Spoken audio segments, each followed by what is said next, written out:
Hi friends, എല്ലാവർക്കും നമസ്കാരം. ഇന്ന് സിമ്പിളായിട്ട് ഉണ്ടാക്കാവുന്ന ഒരു ബ്രേക്ക്ഫാസ്റ്റ് റെസിപ്പി ആയിട്ടാണ് കാണിക്കുന്നത്. ആവിയിൽ വേവിച്ചെടുക്കാവുന്ന നല്ല ടേസ്റ്റി ആയിട്ടുള്ളൊരു പലഹാരമാണ്.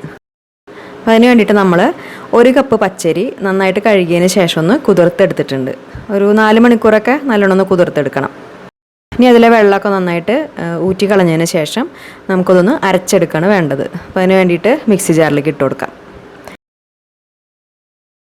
എന്നിട്ട് അതൊന്ന് അരഞ്ഞ് കിട്ടാവുന്ന പരുവത്തിൽ ഒരു 1/2 കപ്പ് വരെയൊക്കെ വെള്ളം ഒഴിച്ച് കൊടുത്തിട്ട് അത് നന്നായിട്ടൊന്ന് അരച്ചെടുക്കാം. അതുപോലെ തരികളൊന്നും ഇല്ലാത്ത രീതിയിൽ നല്ല ഫൈനായിട്ട് തന്നെയാണ് അരച്ചെടുത്തിട്ടുള്ളത്. ഇനി ഇതവിടെ ഇരിക്കട്ടെ. ഇനി ഒരു അടികട്ടിയുള്ള പാത്രം അടുപ്പത്ത് വെച്ചിട്ട്, നോൺ സ്റ്റിക്കിൻ്റെ പാത്രമാണെങ്കിൽ അതാണ് കൂടുതൽ നല്ലത്. അതിലേക്ക് കുറച്ച് വെളിച്ചെണ്ണ ഒഴിച്ചു കൊടുക്കാം. അപ്പോൾ ഈ ഒരു റെസിപ്പിക്ക് നമുക്ക് വെളിച്ചെണ്ണയോ അല്ലെങ്കിൽ നല്ലെണ്ണയോ ഏത് വേണമെങ്കിലും എടുക്കാം. എണ്ണ നന്നായിട്ടൊന്ന് ചൂടായി വരുമ്പോൾ അതിലേക്ക് ആദ്യം 1 ടീസ്പൂൺ കടുക് ഇട്ട് കൊടുക്കാം.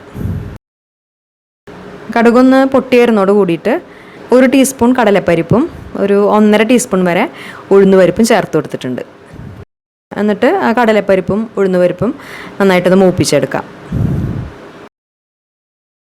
ഇപ്പോൾ അത് രണ്ടും നന്നായിട്ടൊന്ന് മൂത്ത് വന്നിട്ടുണ്ട്. ഇനി അതിലേക്ക് നമുക്ക് ഒരു 2 പച്ചമുളക് ഇതുപോലെ ചെറുതായി കട്ട് ചെയ്തതും 2 വറ്റൽമുളക് ചെറുതായി കട്ട് ചെയ്തതും പിന്നെ കുറച്ച് കറിവേപ്പിലയും ചേർത്തിട്ട് അത് നന്നായിട്ടൊന്ന് വഴറ്റിയെടുക്കാം. പച്ചമുളകൊക്കെ നന്നായിട്ടൊന്ന് വാടി വരുന്നവരെ ഇളക്കി കൊടുക്കാം.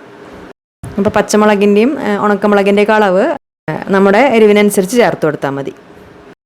ഇപ്പോൾ അതൊക്കെ നന്നായിട്ടൊന്ന് വാടി കിട്ടിയിട്ടുണ്ട്.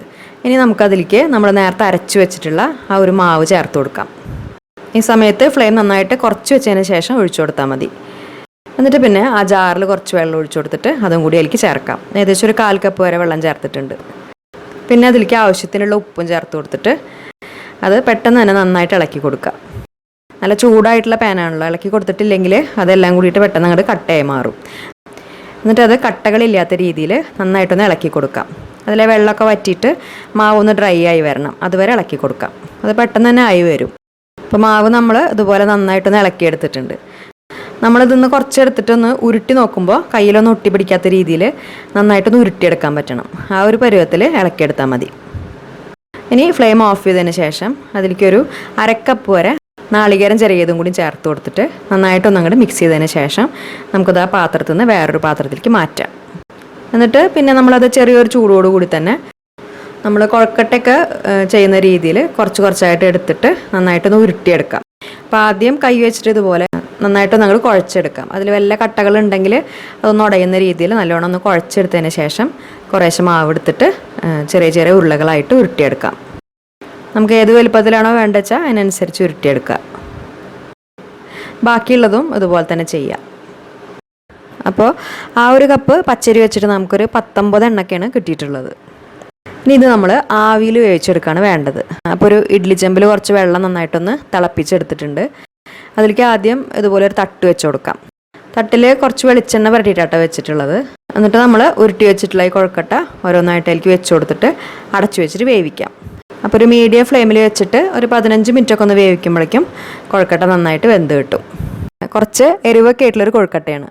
നല്ല സോഫ്റ്റാണ്, അതുപോലെ കഴിക്കാനും നല്ല ടേസ്റ്റാണ്. അപ്പോൾ കുട്ടികൾക്കൊക്കെ കൊടുക്കുമ്പോൾ നമ്മൾ നേരത്തെ പറഞ്ഞതുപോലെ മുളകിൻ്റെ അളവൊക്കെ ആവശ്യത്തിനനുസരിച്ച് മാത്രം ചേർത്താൽ മതി. കഴിക്കാൻ ഇതിൻ്റെ കൂടെ പ്രത്യേകിച്ച് കറികളൊന്നും വേണ്ട. അങ്ങനെ തന്നെ കഴിക്കാൻ നല്ല ടേസ്റ്റ് തന്നെയാണ്. ചായയുടെ കൂടെ അങ്ങനെ തന്നെ കഴിക്കാം. പിന്നെ ചട്നിയുടെ കൂടെയൊക്കെ കഴിക്കുന്നത് കണ്ടിട്ടുണ്ട്. ഉള്ളി ചമ്മന്തിയുടെയും അതുപോലെ തക്കാളി ചമ്മന്തിയുടെ ഒക്കെ കൂടെ കഴിക്കുന്നത് കണ്ടിട്ടുണ്ട്. അപ്പോൾ കൊഴുക്കട്ട ഈ രീതിയിൽ ചെയ്യാത്തവരുണ്ടെങ്കിൽ എന്തായാലും ഒന്ന് ഉണ്ടാക്കി നോക്കുക.